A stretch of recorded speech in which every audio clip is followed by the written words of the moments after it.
Добар ден, почитувани. Ова е стартот на најновата Телма амбуланта. На кој начин генетиката помогна австралијанката Кетлин Фолбик по 20 години да биде ослободена и помилувана од затвор поради убиство на нејзините 4 деца. Велат дека победија науката и вистината.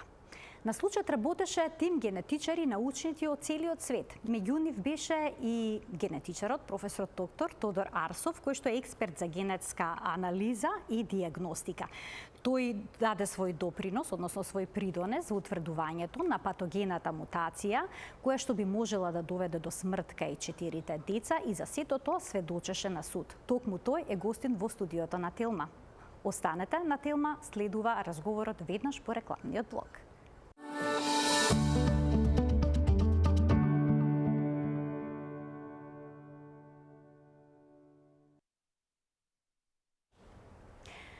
На кој начин генетиката помогна во ослободувањето на Кетлин Фолбик, која што 20 години мина во затвор за убиството на нејзините 4 деца? Ке ни појасни професор доктор Тодор Арсов, експерт за генетска диагностика и советување. Добре ни дојдовте во студиото на Телма. Добро најдов, Марија. Прво, еве една благодарност за поканата и за можноста да позборуваме за важноста на науката во овој свет воопшто. И во овој конкретен случај. Сакам на почетокот да искористам можноста да и честитам на вашата телевизија што има ваков уредник на здравствената програма кој што е во тек со сите важни случаи во здравството и во медицинската наука и кој што наоѓа начин да ги доближи овие содржини до гледачите. Сакам да ги поздравам вашите гледачи, се надевам дека ќе понудиме интересен разговор, интересни содржини. А меѓу гледачите, особено моите студенти по генетика од Универзитетот Гоце Делчев во Штип, од Факултетот за медицински науки, кои сакам да ги подсетам сега, наоѓајќи се во средината на јунската сесија, дека да се студира, значи да се биде студент, значи да се студира. Да се студира, значи да се учи. И да споделам нешто што беше мантра во она друго едно време во кое што растевме и учевме ние. Мантрата беше: знаењето е сила, знаењето е моќ, учете деца и ден и ноќ.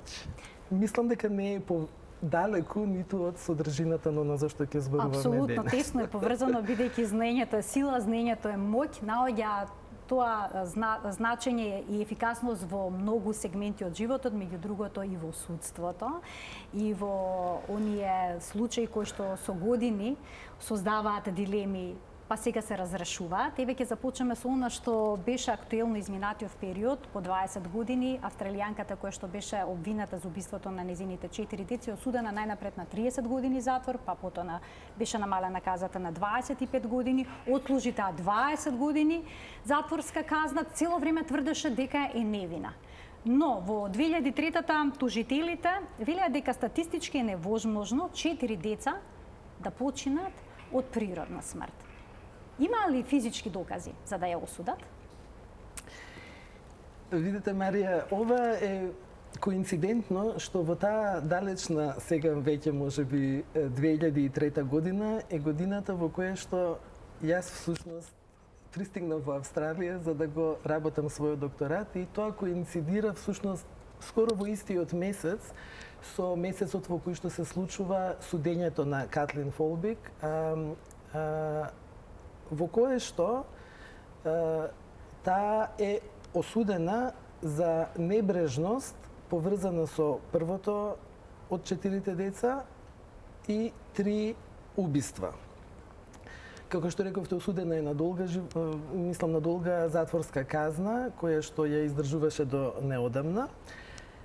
Основите по кои што е тогаш осудена, колку што разбирам јас, се разбира дека не сум правен експерт, меѓутоа во известна мерка или како вклучен експерт во овој случај морав да се информирам.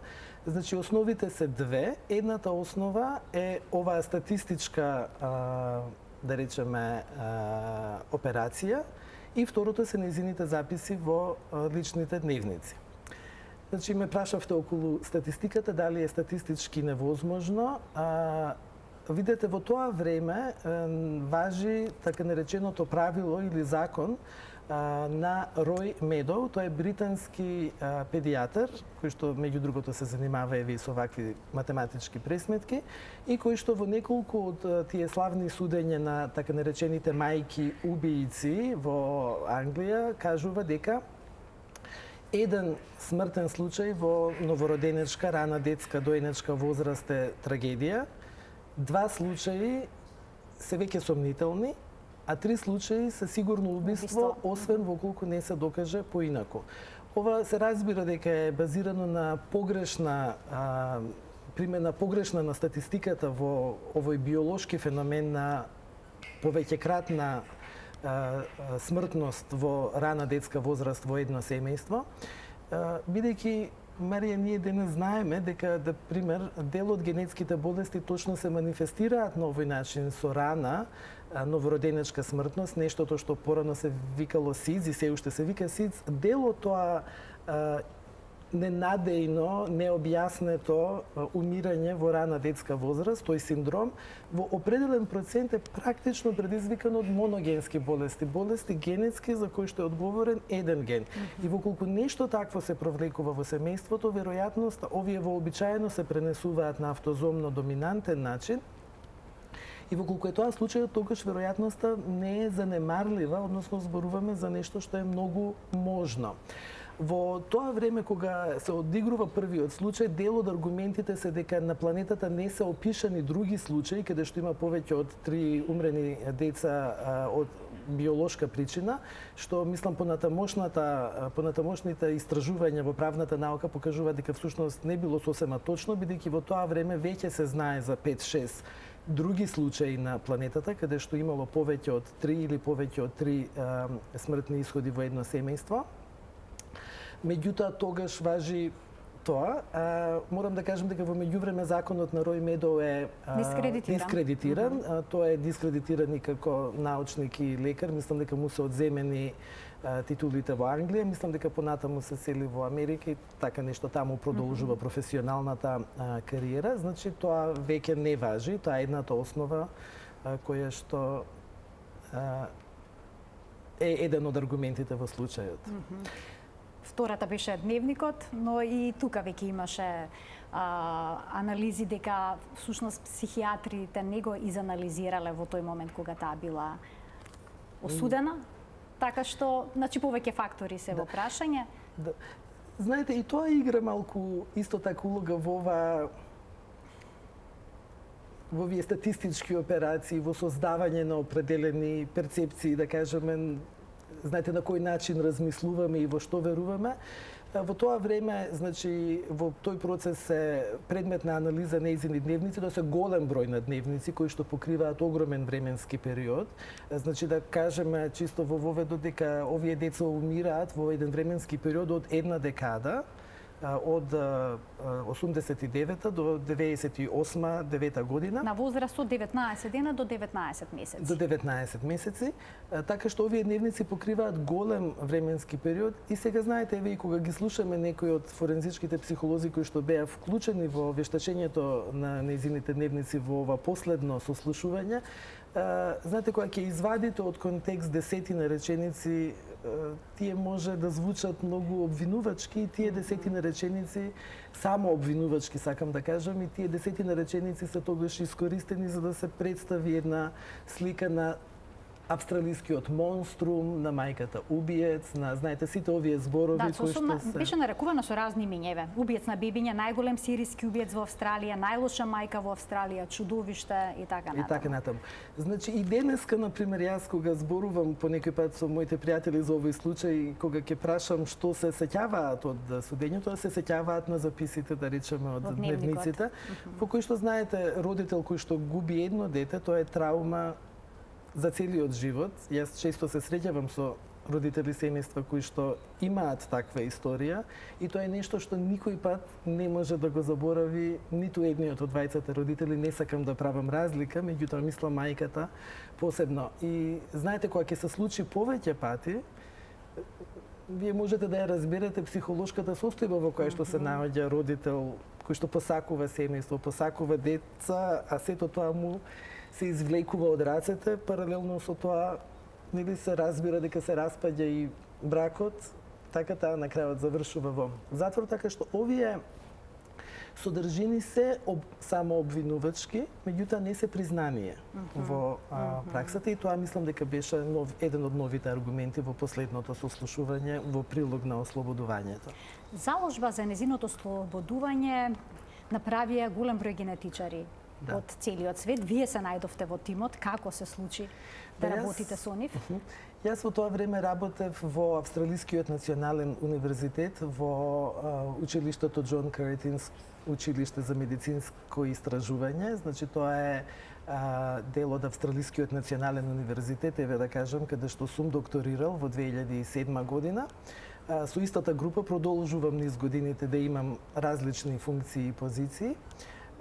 Ова е училиште кое што има добиено 2 Нобелови награди во својата историја. И во ова училиште се разви Центар за лична имунологија и генетика, каде што сме се занимавале со примена на овие нови геномни технологии во расветлување на етиологијата, патогенезата на определени имунолошки и други, воглавно ретки и ултраретки болести. Нас, мене и професорката Карола Винуеса, директорката на овој центар во тоа време, не контактираше легалниот тим на Катлин Фолбик, кој што се интересираше дали би се нафатиле да пробаме да анализираме и да видиме дали може би нема некој алтернативно објаснување за тоа што се случило пред 20 години. Многу коинцидентно имавме семејство од нашиот крај реферирано со исто така неколку смртни случаи, кое што ни беше практично пред очи и мислевме дека може би се работи за нешто слично. Се нафативме. Јас во тоа време живеев во Сиднеј и беше практично да одам во женскиот затвор во... Значи, вие се сретнавте со неа додека беше во затвор? Така е. Разговаравте со неа? Така е, за семејната историја? Зашто? Да, значи се сретнавме во 2 наврати. Во првиот наврат, бидејќи ние немавме достап до медицинската документација неизина или на семејството, мислам во таа фаза го знаевме она што можеше евентуално да се дознае од печатени медиуми од тоа време и во меѓувреме неколку емисии, да речам, веќе достапни на YouTube, кои што ја раскажуваат историјата, меѓутоа без детали околу медицинската историја. Еве ја сега да кажам дека во моето убедување и школување во генетика, мислам дека генетиката започнува со човекот, со личната историја, со тоа како тој човек изгледа и каква му е здравствената состојба и со семејната историја, односно со педигрето, и целта на првата посета беше точно тоа, да се запознаеме и да разбереме околу неа нејзината здравствена состојба и што всушност таа може да ни каже подетелно околу тоа што се случило со... Имаше нешто на што се... децата.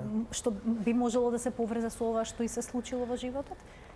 Видете, тоа што беше невообичаено и што го разбравме, ми се чини за прв пат, е дека всушност таа и самата има значителна историја во текот на својот живот за епизоди на онесвестување кое што не е разјаснето. Едната случка е во средношколска возраст, кога учествува во некаков надпревар за во пливање и околу тој настан се случува еден таков инцидент, да кажеме. Понатаму во текот на бременостите се случуваат неколку епизоди на губење на свеста и исто така понатаму и во затворот, мислам, се случува во текот на дневните активности, туширање и така, да се онесвести, што мислам дека за мене беше значајна историја, бидејќи, знаете, често кога размислуваме за ова прашање на изненадна, необјаснета смрт, дали во детска возраст или понатаму, често размислуваме за група на болести кои што ги нарекуваме вродени или наследни или генетски, ако сакате, електрични кардиопатии, значи болести кои што ја засегнуваат електричната активност на срцето, кое што во еден момент запира, дали придружено со физичка активност, дали по некој пат во мирување и така натаму. Не насочи да размислуваме во таа насока. во втората посета во женскиот затвор во Silver Water установата, имав повторна средба и тогаш земавме биолошки примероци, клунка и брисод образ, во кој што можевме да ја направиме првичната анализа на геномот на Катлин Фолби. Значи направивте и на генетски профил? Да. Најдовте, утврдивте некаква мутација кај неа? Да, значи иницијалната анализа, бидејќи видите, ние во тој момент немавме пристап до примероците, да кажеме, од децата и кога размислувавме кој би бил приодот, која би била стратегијата, затоа што знаете денеска генетските тестирања се всушност стратегија и развивајќи стратегијата на тестирањето, мислевме дека добро место би било да се почне со Катлин, едно заради тоа што имавме пристап до неа преку нејзините адвокати, а второ што и самата ни раскажа за значителна лична историја, поврзана потенцијално со срцева болест, така што да, анализата беше на целиот геном, меѓутоа насочена кон овие некои гени. И во еден од тие гени, генот наречен CALM2, најдовме генетска промена, каде што една буква е заменета со друга, што доведува во протеинот една аминокиселина да се замени со друга и ова доведува до тоа тој протеин да не работи како што треба во срцето, кое што може да се манифестира на различен начин. Бевте ли тога сигурни дека се работи за патогена мутација или за бенигна? Бидејќи многу често се наоѓаат мутации во геномот кои што не секогаш предизвикуваат некаков сериозен проблем. Видете, во право сте дека и ние денес имаме поголема можност да речам да секвенционираме, да читаме, да ги добиеме буквите, а таму каде што сме ограничени или каде што се предизвиците во генетската наука е всушност интерпретацијата на промените. Бидејќи ние и друг пат сме кажале во вашава емисија, ние секој од нас во нашиот геном, во јадрото на секоја наша клетка имаме 6 милиарди букви. Значи, со тие 6 милиарди букви е запишано како, да речем, да се направи ова тело и како тоа да функционира. Помеѓу нас се разликуваме можеби за 5 или 6 милиони. Тоа се многу разлики, кога ќе погледнеме на популационо ниво, ние не можеме да сме секој пат сосема сигурни и затоа постои предложен модел, да речеме, од учените здруженија меѓународни, кои што препорачуваат анализата да се прави на определен начин, односно постои една листа со која што се собираат поени и воколку се достигне определен број на поени, варијантите ги интерпретираме како патогени, односно такви кои што предизвикуваат болест. Воколку има подопределен број, да кажам, на такви аргументи, ги велиме дека се бенигни, односно не предизвикуваат болест. Меѓутоа, големата средина се така наречени варијанти од несигурно значење. Значи, тоа се варијанти кои што не задоволуваат доволно критериуми за да ги интерпретираме или во едната или во другата насока. И тука е всушност така предизвикот во работава која што ја работиме. Оваа мутација најдовте и кај децата, потоа добивте генетски материјал од починатите деца, можевте да направите анализа? Да. Видете, само да одговорам на прашањето, ова беше малку можеби долг увод во одговорот, мислам дека во тој момент нашата интерпретација, мојата и интерпретацијата на професорката Винуеса беше дека ова е најмалку веројатно патогена варијанта, што значи дека има повеќе од 90% веројатност дека таа предизвикува болест. И со тоа би можела да биде потенцијално поврзана со некакви исходи, да кажам, здравствени кај луѓето. Во тој момент тоа беше се базирано повеќе на предиктивните аргументи, отколку на конкретни експериментални аргументи, ама еве за тоа ќе се навратиме малце подоцна, сум сигурен. Ова што ме прашувате околу децата, тоа беше сега вториот чекор, откако најдовме нешто кое што потенцијално беше интересно, мислевме дека е објаснување потенцијално, ги тестиравме 4 деца.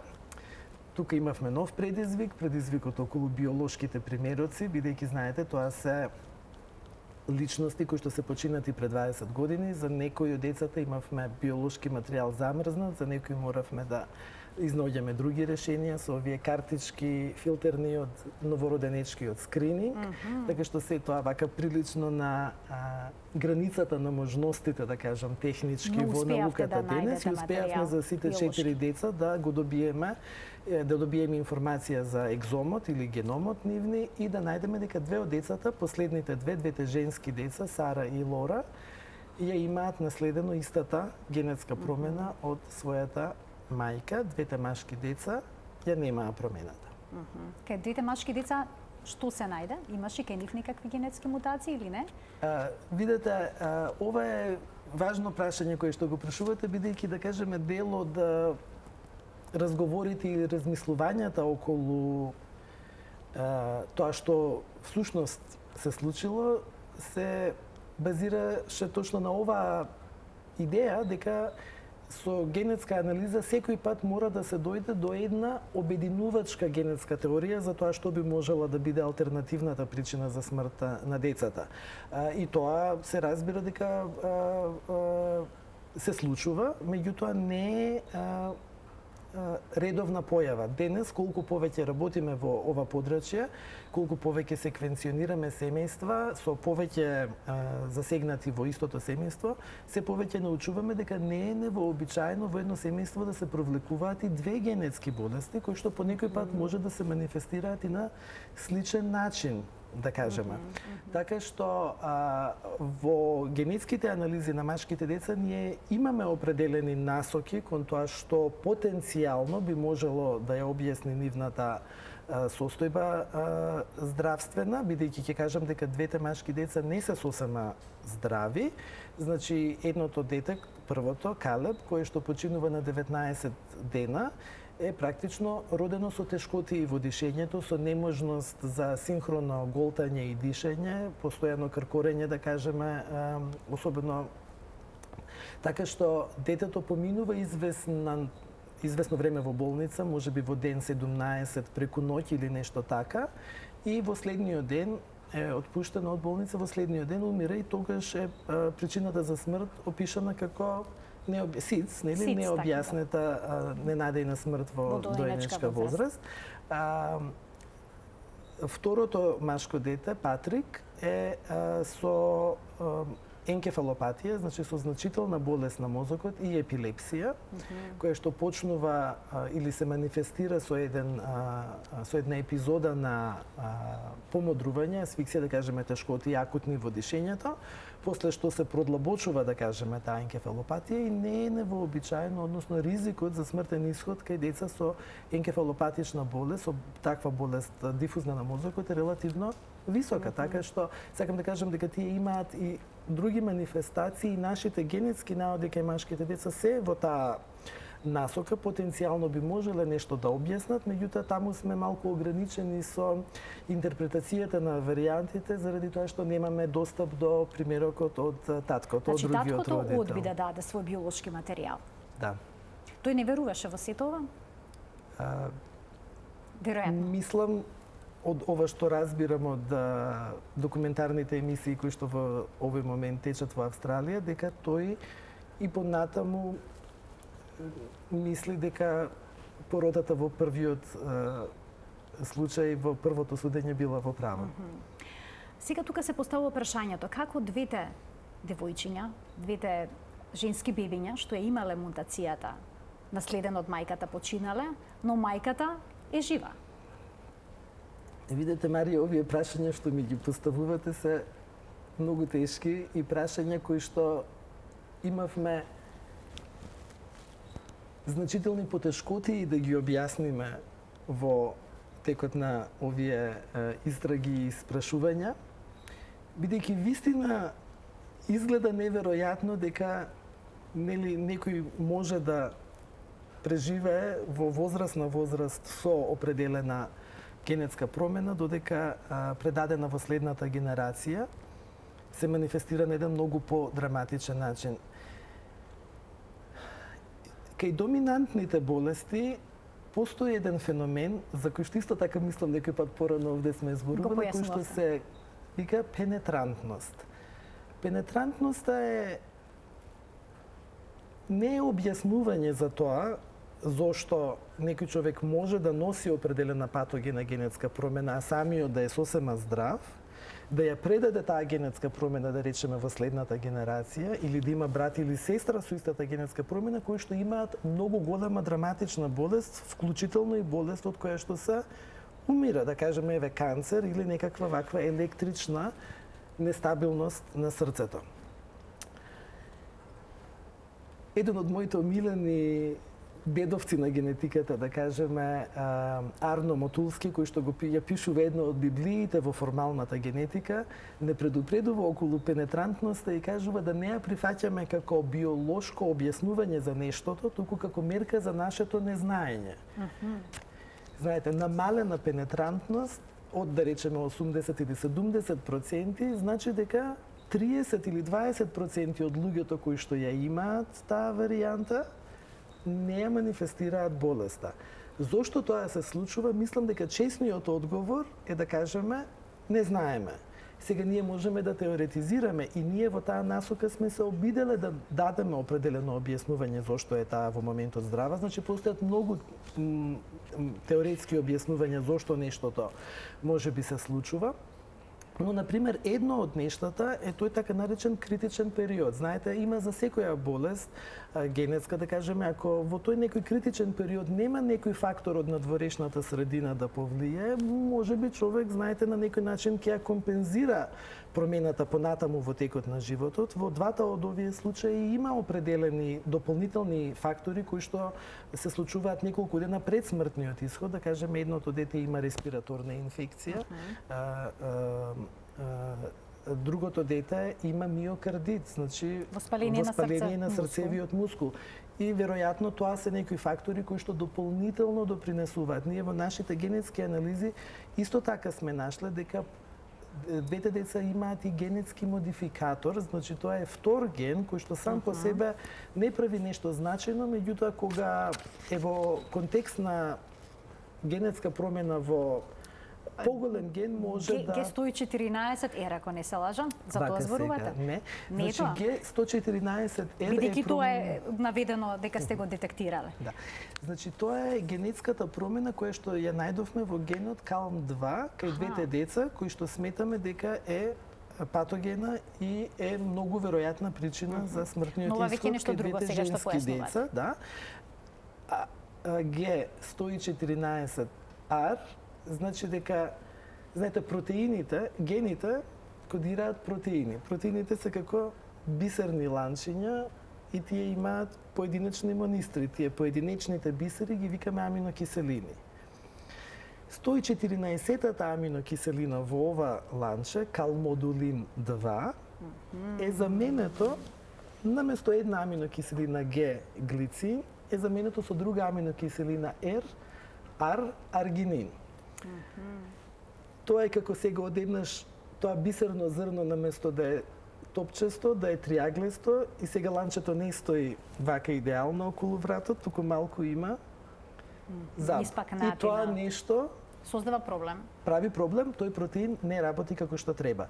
Значи тоа е генетската промена која што е најдена кај Катлин и кај двете деца. Еден од проблемите што го имавме во интерпретацијата на варијантите во почетокот, затоа ме прашавте, е што немавме второ семејство или втор пациент кој што ја има истата таа промена. Значи тогаш сме релативно посигурни ако истата генетска промена е видена на друго место, не во истиот ген, не во истата книга, туку во истата книга, на истата страна, истата буква.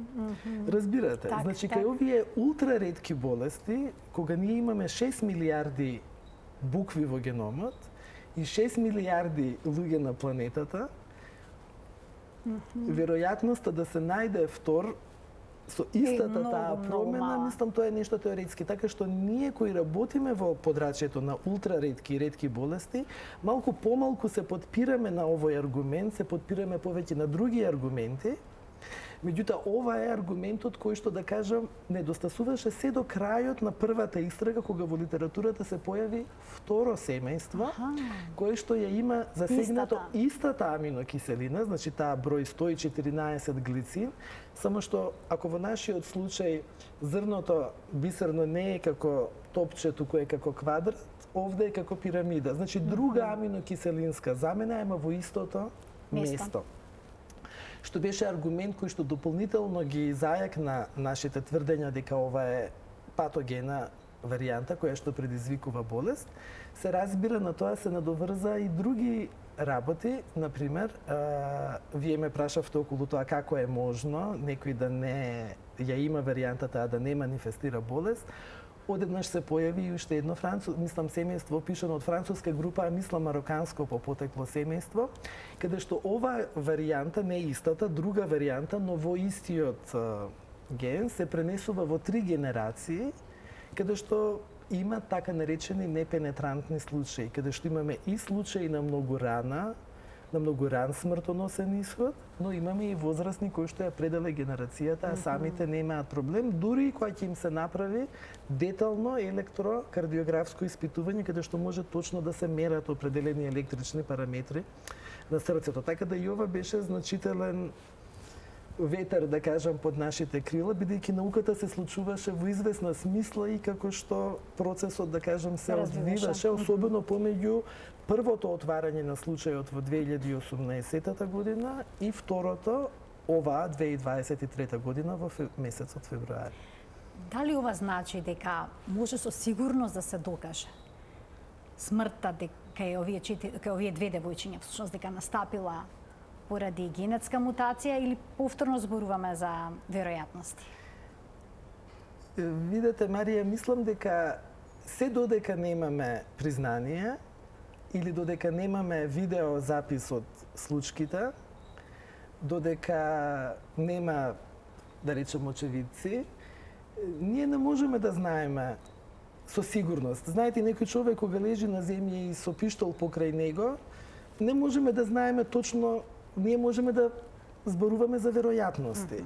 Така што секако дека зборуваме за веројатности и во интерпретацијата на варијантите ние сепак зборуваме за веројатности, не зборуваме за 100%.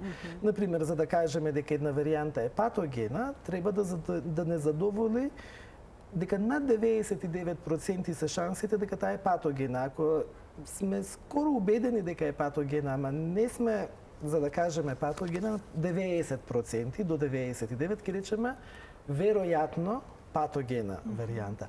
Меѓутоа, знаете, не е забрането човек да носи некаква таква патогена варијанта и да му се случи нешто друго. Меѓутоа, прашањето се поставува која е веројатноста за тоа другото. Зато тука се зборува всушност за разумен сомнеш при незиното помилување или ослободување?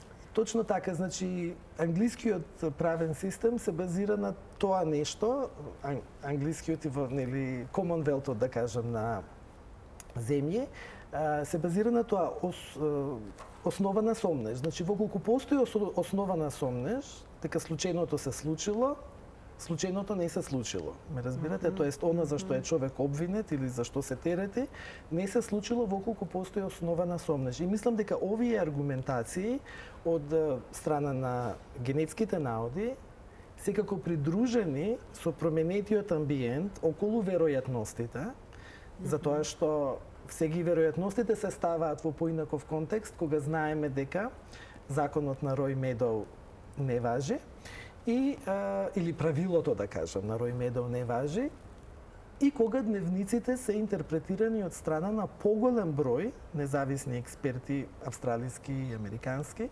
кои што мислам дека во унисон потврдуваат дека нема признание во тие дневници. Вие сведочевте во судот? Да. Кога беше тоа? Пред неколку месеци? Тоа беше во февруари оваа година. Значи, преотворањето на случајот во Австралија се случи под значителен притисок на научната јавност во Австралија и меѓународна јавност.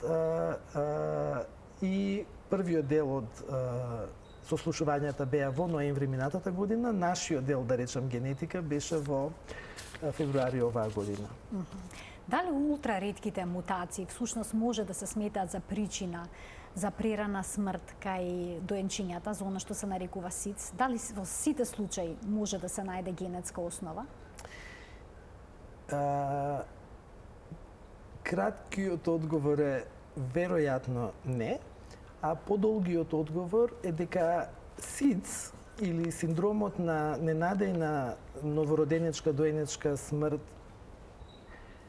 практично е болест на исклучување. Значи, ние немаме нешто кое што го диагностицираме конкретно како појава или феномен кај ова дете, за да кажеме дека причината за смртниот исход е СИДС.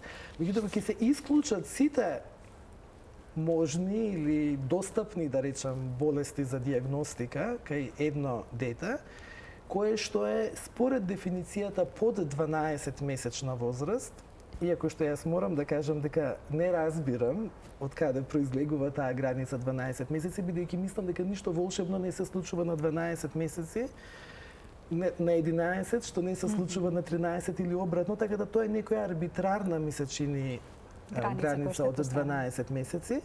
Значи, смртен исход неочекуван, ненадеен под 12 месеци, за кој што не можеме да најдеме друго објаснување, сметаме дека е СИДС.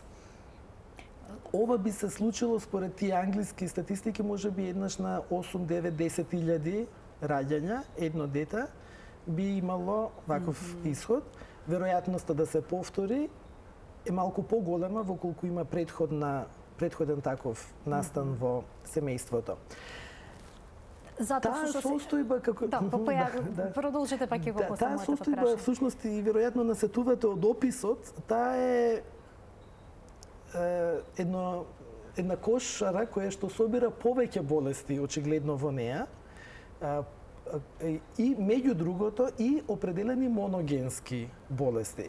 Колкав е точно процентот зависи, затоа што знаете кога се прават тие студии зависи и како сте ги поставиле селекционите критериуми, семејните истории, ме разбирате, меѓутоа во определен процент ми е тешко да кажам колкав, бидејќи има различни студии, различни проценти и пак ќе кажам особено базирано на тоа кои се инклузионите критериуми за вклучување во студијата, меѓутоа да, дефинитивно определен процент на така наречен СИДС е заради моногенски болести кои што може да се диагностицираат со генетско тестирање. И ова е нешто многу важно. Јас мислам и ова мое гостување овде е исто така и во насока на популаризирање на генетиката, генетските диагностики.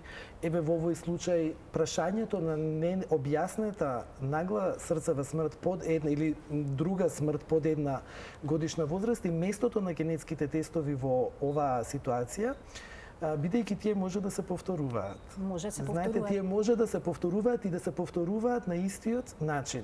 Второ, не е невообичаено да се тоа по некој пат почне тестирањето од тука, па да се види дека тоа е наследена варијанта од едниот родител, кој што, например, исто така би бил на ризик од такви исходи, кој што можеби ќе треба да го модифицира својот животен стил, ако е атлет, да е помалку атлет, или ме разбирате, можеби по некој пат се вградуваат стабилизатори на електричниот ритам или апаратчиња кои што не предпазуваат од фибрилација како причина, како да речем крајна електрична нестабилност на срцето која што води до смрт.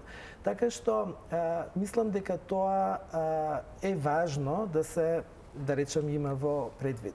Професоре, ненадејната доинечка смрт, односно СИДС, обично се случува во колевка, во креветче, додека бебето спие. Поради тоа има совети бебињата се става да спијат на грб. Доколку детето е носител на некоја ваква моногенска мутација, ќе помогне ли начинот на кој што се поставува во креветчето да спие врз исходот? Па, видите, да ви кажам, одговорот на ова прашање е отежнат, заради тоа што за многу од овие болести спаѓаат во групата на ретки и ултраретки болести. Ние немаме доволен број на случаи се уште опишано на планетава за да можеме со сигурност да тврдиме дека вака или вака Ме разбирате? Так. Например, во групата на болести како што е во случајот на децата со женските деца фолбик, калмодулинопатии, значи болести кои што го засегнуваат калмодулинот, ние во времето кога се преотвори случајот првиот пат, можеби имаше 80 на случаи на планетава, а сега има можеби околу 140. Како се зголемува бројот на случаите, и ова го знаеме од регистарот кој што го води професорот Питер Шварц од Милано, кој што е еден од гуруевците во кардиолошката генетика, мислам тој ги има поставено основите на кардиогенетиката и го води регистарот за калмодулинопатии, значи и се менува лицето на болеста. Знаете, нешто што било во првите 50 случаи, не важи кога бројот на пациенти се зголемува на 100 и тоа и понатаму се релативизира како што бројот станува 150. Ова што ме прашувате е точно еден од проблемите со кои што се судривме кога се обидувавме да ја доведеме во врска генетската промена со она што се случило кај децата, бидејќи за најголемиот број на случаи претходни познати со мутации во овој ген, децата, да речеме, им се случило нешто невоспиење. Додека кај фолбик девојчињата се случува воспиење. Меѓутоа, вие тоа не можете како апсолутна аргументација да го имате, да кажеме, на 20 или на 50 случаи, можеби кога ќе се неколку стотини или илјада, да, и мислам, еве, баш минатата вечер гледав еден од документарните емисии од Австралија, каде што го наоѓаат, да речеме, едно американско семејство кое што зборува за нивниот случај со починато машко дете во многу рана возраст, точно заради калмодулинопатија и воспиење. Значи, мајката оди се бајлето да го утрото да го види детето, да го да го помрдне, да го преврти и го наоѓа безживотно. Знаете што се случува? И ова исто така зошто се важни овие размисли и тестирање и науката во оваа област, затоа што се допира до овој социјален феномен или општествен феномен на мајки убијци, на таа некоја автоматска реакција која што го има правосудниот систем или системот на заштита на децата, особено во западните земји, веднаш да ги сомничи родителите. Значи, овие луѓе одат со детето, болницата се обидува да го оживее, меѓутоа, за жал, тоа не се случува. Бабата го раскажува наставно, добива повик да оди во семејство, во болницата затоа што внучето се бори за живот и ги наоѓа родителите во дистрес, детето е веќе починато, а овие служби за заштита на децата ги практично им го одземаат второто помало дете, им го одземаат додека не се осигура дека немало некаква насилна причина или етиологија во војна смртта трагедија на... всушност Разбирате, значи ова сега мајка објаснува во таа емисија, ви сега ми доаѓаат солзи додека го раскажувам тоа, вика кога ќе ви се случи нешто такво, вие сакате она што го имате да го заштитите, имате го прегрнете, до себе што може и да не го пуштате и сега одеднаш некој сака да... Така што мислам дека разјаснувањето на овие работи дека е многу важно. Е многу важно и мислам дека тука вистина генетските тестови играат многу голема улога, бидејќи ние не можеме да очекуваме во таа рана доенечка возраст дека ќе имаме некоја типична клиничка слика, сигурно не така како што е опишано кај повозрастни деца или кај возрастни луѓе. Беше објавена и студија инфатицид версус наследни кардиолошки аритми. Ова следуваше веднаш по случајот со Катлин Фолбик. Да. Се темели всушност на истражувањето што ги правевте во овој случај? Да. Значи, Марија, тоа е публикација во која што сум еден од тројцата здружени први автори, значи сме допринеле информација и интерпретација на наодите и се однесува точно на случајот Фолбик. По завршувањето на првото сослушување во 2018 година, сослушувањето тогаш заклучи дека нема доволно нови аргументи во насока на основа на сомнеж дека можеби има алтернативно објаснување за смртта на децата, кое што нас, еве мене и професорката Карола не остави на некој начин без здив, затоа што бевме убедени во тоа што го гледаме и што го разбираме така како што го разбираме. И мислевме дека науката не е слушната. Тоа е прашање во принцип, но во овој случај е и прашање на животната судбина. Знаете, на оваа жена која што изгубила речиси се. Ме разбирате, 4 деца, брак, сопруг, поминала 20 години во затвор. И како што правиме во научниот свет, побаравме соработка од водечките лаборатории и експерти во светот кои што се занимаваат со прашањето на срцева генетика во таа возраст, кои што се занимаваат точно со прашањето на калмодулинопатиите. И мислам дека оваа публикација е сублимат, да кажам, на наодите од експерименталната потврда на она што ние го предвидувавме со нашите генетски наоди. Значи, овие лаборатории со работници, да кажеме лабораторијата на професорот Майкл Тафт Овергард и Мете Најгард од Данска, тоа се луѓето кои што ги опишуваат првите случаи на калмодулинопатија на планетава, имаат можност да го направат протеинот во лабораторија, нормалниот протеин, нормалното ланче, и ланчето со каде што 120-114 место е коцка, и каде што е пирамида, и на друг начин променето, и да ги мери последиците по електричната активност во лабораторија, во срцето, во модели, да кажеме, клеточни, каде што недвосмислено еден по еден од тие експерименти, 5 или 6 во серија, го покажуваат истото, без никакво несогласување. Ме разбирате, тоа во науката скоро никој пат не се случува да вие добиете толку конзистентен наод на 5 различни можни типови на тестирање, и се разбира другата важна соработка која што е сублимирана во оваа публикација е со професорот Питер Шварц и неговата група во Милано, кои што, како што кажав, се од основачите на кардиолошката генетика. Например, на времето тој ги опишува првите случаи на лонг QT синдромот на долг QT во електроенцефалограмот. Го опишува и вториот случај, кој што го имаат тие во својата база, која што, реков, веќе содржи 140 случаи. Така што публикацијата е со 27 автори од 4 земји. Експериментите се правени во сите овие земји, значи Данска, Италија, Америка, Австралија.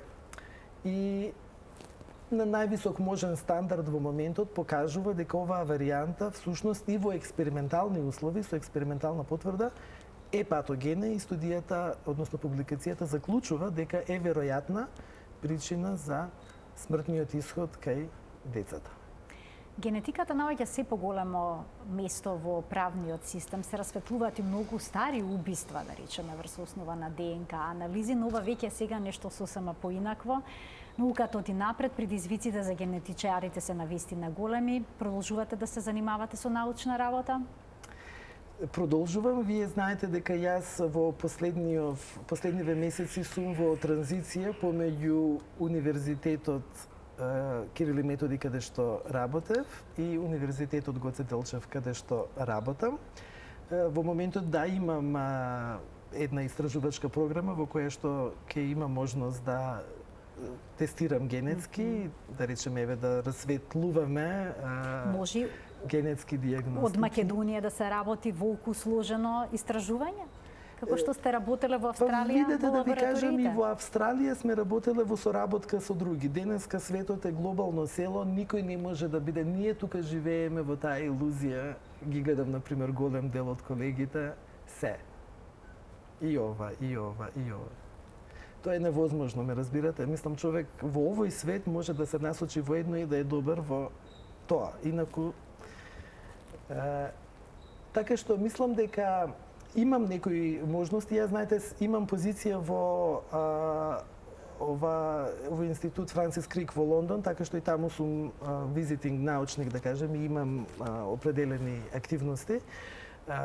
Така што да, меѓутоа овие последни, особено 6 месеци, воглавно беа моите напори насочени во развивање на курикулумот по генетика на Факултетот за медицински науки. Знаете, овој предмет го слушаат студентите и по општа медицина, и по дентална медицина, фармацевтите, овие од висшата школа, да кажеме, насоки, така што, мислам, недоволно, треба да е со значително поголем број на часови. Еве гледаме зошто, затоа што се случува револуција, светот има недостаток на генетски професионалци, нашава земја особено, така што мислам дека еве тоа е еден апел до креаторите на програмите и така, јас секако ќе го дадам мојот допринос, дека мислам дека треба да се зголеми бројот, бидејќи имаме една диспропорција каде што, да кажеме, овие нови дисциплини, како например имунологијата, генетиката, да речеме, се слушаат со 30 на часа, како воведни предмети, да кажам, во првите години, додека, да кажем, имаме некои предмети кои што се традиционално, да кажеме, биле базата на медицината, еве да не ги набројувам, меѓутоа, знаете, што се слушаат со 200-300 часа, знаете, а ние видовме минатите неколку години дека светот не го загрози скршено колено или некаква рскавица во лактот, туку го загрози една инфективна болест во која што ние добар дел од проблемите беа што не можевме да се разбереме што значи IgG, а што значи IgM и што е тоа PCR и така натаму. Ме разбирате? Значи, ние веќе сме во нов свет во медицината, каде што, да, ќе треба да се даде многу повеќе простор на овие дисциплини, исто така и во специјалистичко ниво. Значи, веќе не се ова дисциплини кои што треба да произведуваат специјалисти кои што ќе се можеби и така некако да се има некаква специјализација, туку се дејности кои што се вистински, кои што имаат значителен импакт и не само за пациентите, туку еве гледаме и на пошироко општествено ниво. Професоре, верувам дека студентите уживаат во вашите предавања, бидејќи ние секогаш со задоволство ги реализираме овие емисии во кои што многу јасно и сликовито ги појаснувате сложените аспекти на генетиката и уште еднаш честитки за вашиот научен труд. Ви благодарам, Марија. Еве, јас секој пат сум расположен кога има причина и кога можеме еве да ги доближиме овие содржини до вашите гледачи, мислам дека ја имаме таа обврска. Ви благодарам уште на за гостувањата, да им се заблагодарам и на гледачите што и денеска следеа Тилма Амбуланта. Професор доктор Тодор Арсов, експерт по генетска дијагностика и советување, беше дел од оваа емисија. Се гледаме секој работен ден на Тилма. Пријатно.